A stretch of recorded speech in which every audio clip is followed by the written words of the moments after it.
नमस्कार हिंदुस्तान, राधे राधे, राम राम जी। माता रानी सबकी खैर करें। कैसे हैं आप लोग? स्टोरी टाइम विद अर्चना में आज की कहानी के साथ बने रहिए और अर्चना के साथ बने रहिए। बात काफ़ी दिनों पुरानी है। बात अमेरिका की है। अमेरिका में एक छोटा सा परिवार रहता था। माता, पिता और 2 बच्चे। चारों बहुत प्रेम से रहते थे। बहुत ठंड का मौसम था। कहने का मतलब है कि सर्दियाँ बहुत ज़्यादा थी। दोनों बच्चे घर में अकेले थे। उनके माता पिता किसी काम से बाहर गए हुए थे। बाहर का मतलब बाजार तक गए थे। ठंड इतनी ज़्यादा थी कि दोनों बच्चों के दिमाग में जाने क्या आया। उन्होंने सोचा कि एक अंगीठी जलाकर ठंड को दूर भगाते हैं।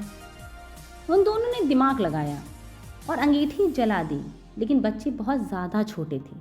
ये गलती कर बैठे। गलती क्या की? उन्होंने अंगीठी सुलगाने के प्रयास में मिट्टी के तेल के स्थान पर पेट्रोल डाल दिया। पेट्रोल की आग एकदम से भड़क उठी, जिसमें एक बच्चा तो तत्काल मर गया और दूसरा बहुत अधिक जल गया था।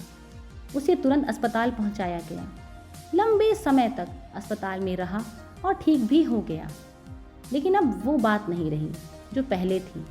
अब वो पहले की तरह सामान्य दिखने वाला बच्चा नहीं रह गया था। उसका चेहरा बहुत खराब हो गया था, बेहद कुरूप, और शरीर से वो अपंग हो गया था। उसके दोनों पैर लकड़ी की तरह सूख चुके थे। अपने बच्चे की ऐसी हालत देखकर माता पिता तो जैसे अधमरे से हो गए थे। पहिएदार कुर्सी पर बैठकर जब वो घर लौटा तो माँ फपक फपक कर रो पड़ी। पिता भी निराशा के गहन अंधकार में डूब गए।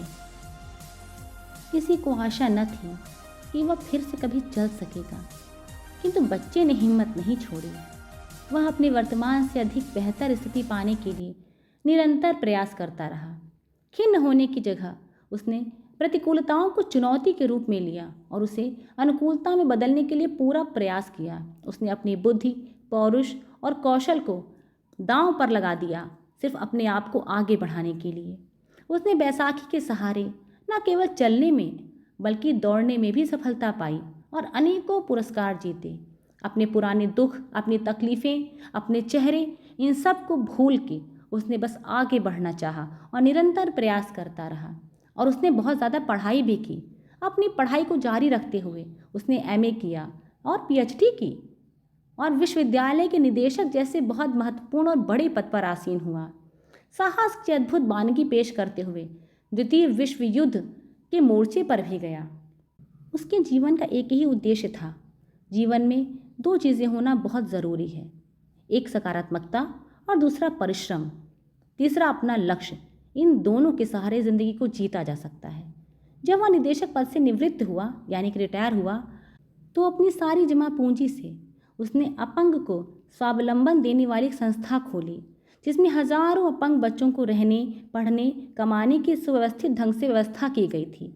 ऐसे दृढ़ संकल्पवान और वीर पुरुष का नाम था ग्रेट कनिंचम, जिन्हें अमेरिका में देवता की भांति पूजा जाता है।